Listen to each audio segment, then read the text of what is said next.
Yesterday, October 30th, we had a thriller of a hockey game in South Philadelphia at Xfinity Mobile Arena when the Philadelphia Flyers took on the Nashville Predators. Now, the Nashville Predators seem to be kind of a hot, slow-started team, which are usually, you know, not great, but, well, yesterday was very interesting. Obviously, the Philadelphia Flyers are coming off of a huge win against the Pittsburgh Penguins, like I talked about yesterday. That video will be posted today as well because I didn't have the patience to wait for it to upload. But yesterday's game was very, very entertaining to watch. I watched most of it on TV. Surprising that I wasn't there, I know. I have been to the last, I think, maybe 3 home games in Philly. But couldn't make this one, and that's okay. I need to save my money. So, oh boy, there's a lot to talk about here today. Anyway, the Nashville Predators are coming off of a slow start this season. Their record being 4-6-2 in their last 10 games. They've won 3, lost 7, including 1 overtime loss. Their top players, mainly Ryan O'Reilly and Luke Evangelista. Now, Galista leads the team with assists, and O'Reilly leads the team with goals. But, you kind of expect more from this Nashville Predators team, especially with the likes of Steven Stamkos, Juuse Saros, and many others, Ryan O'Reilly. But they came up to date with the 2025-26 Philadelphia Flyers, and it was kind of a barn burner and not a good way for the Predators. First period starts no scoring, but the Predators have a lot of shots. Let me check my stats here. The first period, the Flyers had 3 shots on goal to the Predators' 10. The Nashville Predators had 10 shots. Dan Vladar coming very strong in net. Like I talked about yesterday, he's a stopping force for the Philadelphia Flyers, and he's our saving grace. There were a lot of big saves in the first period where the Flyers couldn't really get an offensive rush going, so Juuse Saros was very bored. It was a very boring first period, minus the shots from the Predators. In the first period, not really much penalties. In the first period, the Flyers got a penalty. Jamie Drysdale, 2-minute minor, hooking against Jonathan Marchessault. And towards the end of the period, Bobby Brink got a 2-minute minor for interference against Brady Skjei. So, starting the second period, the Predators are on the power play. Once again, the Flyers penalty kill unit coming in strong.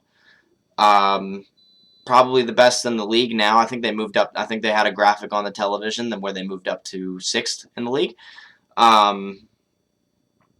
But the Flyers need not to focus more on their penalty kill anymore and more worried about the power play.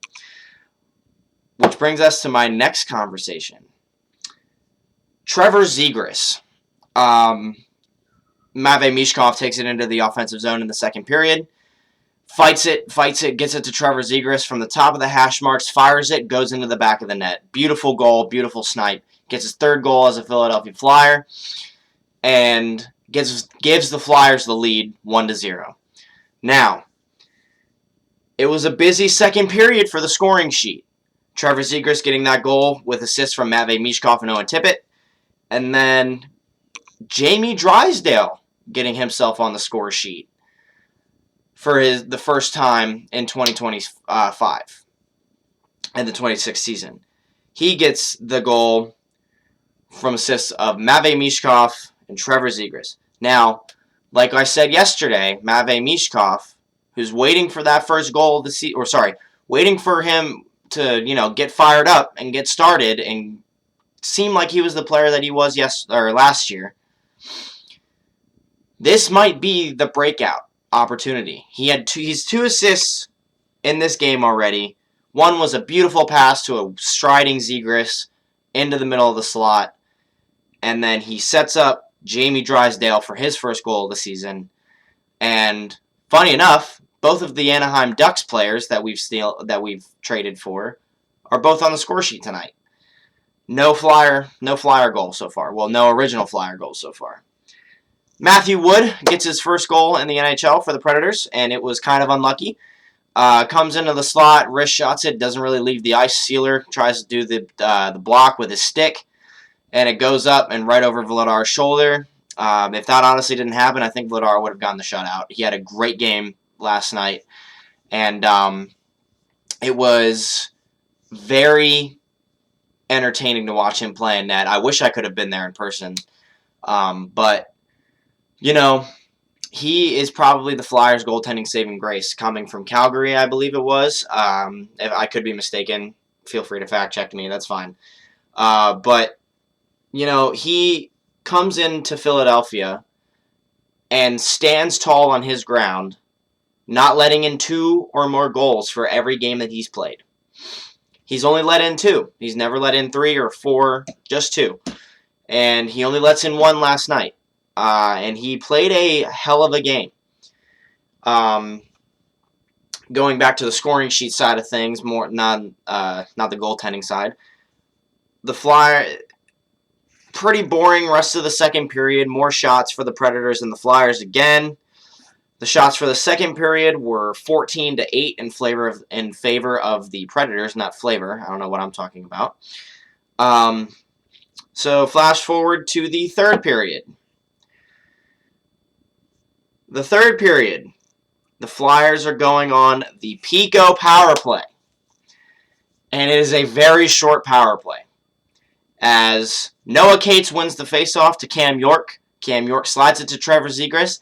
And an absolute laser beam off of Trevor Zegras' stick goes into the back of the net behind Juuse Saros and gives the Flyers the 3-1 lead.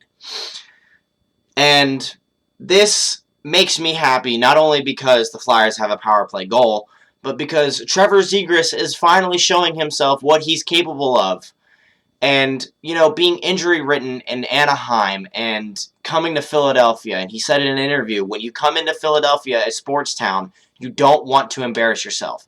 And he is sure as hell not embarrassing himself. He is proving that he is meant to be here, and he's on a team where he feels comfortable with, reunited with Jamie Drysdale, and he is performing to what he can perform to. And he's playing great. He has 8 points in the last 8 games, or 9 points in the last 9 games. I think it's more now, since he had 2 goals yesterday. Trevor Zegras is a Philadelphia Flyer, and he is here to stay. Gives the Flyers the 3-1 lead in the power play. Once again, in the third period, the Predators outshoot the Philadelphia Flyers 9-7 in the third period. A little bit better on the Flyers side with the shots, including the second period. Really only the first period, the Flyers didn't really shoot the puck that much. But still, at the end of the game, you have a 12-shot difference with the Predators having 33 and the Flyers having 18. Now, the question being raised on what could the Predators have done to stop the Flyers, and I think just better defensive play. They left the slot wide open twice in order for Trevor Zegras to score 2 goals, and I think the Flyers' offense was phenomenal. I think that the shots weren't that great, but the shots that went in were phenomenal.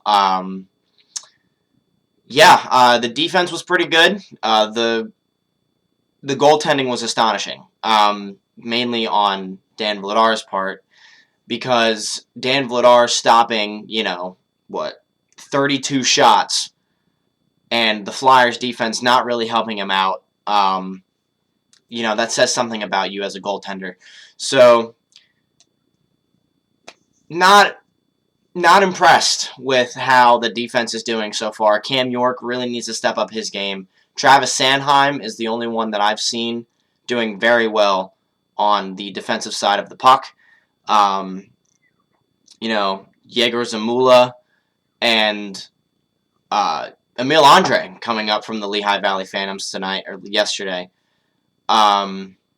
he did pretty well, I will say, but I don't really have any other stars for tonight other than Trevor Zegras. I forgot to mention Travis Konechny buries the empty net goal, but that's just me glazing because I love him. But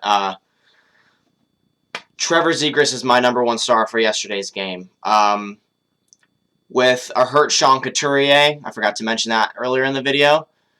Sean Couturier blocks a shot, an accidental shot from Nick Seeler, hits him right up in the elbow area. Looked like the funny bone, probably the part where there's no padding. So he's out for the rest of the game, so you need somebody to step up. Trevor Zegras understood the assignment. Trevor Zegras scores 2 goals tonight, including a power play goal, which, like I've been saying the past 2 videos, and I sound like a broken record, the Flyers need to work on their power play, and it's coming to a problem. But Trevor Zegras with a great game.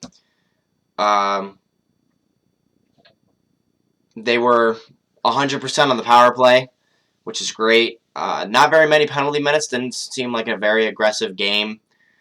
They had 21 blocked shots, 17 giveaways, 3 takeaways. And then the shots that I've already mentioned, the face-off percentage was 45-1, and the Predators really stepped up in the face-off circle with Ryan O'Reilly. And, the shots on goal, not really looking great for the Flyers, but when you have a goaltender like Dan Vladar, actually, I lied. He's another star tonight. What a goaltender, man. I think the Flyers earned their money with him. If they can pull off mediocre goaltending, and Dan Vladar is not mediocre, he's good, the Flyers can be a playoff team. Now, that's a whole nother bunch of can of worms that I will get into later. Let's see.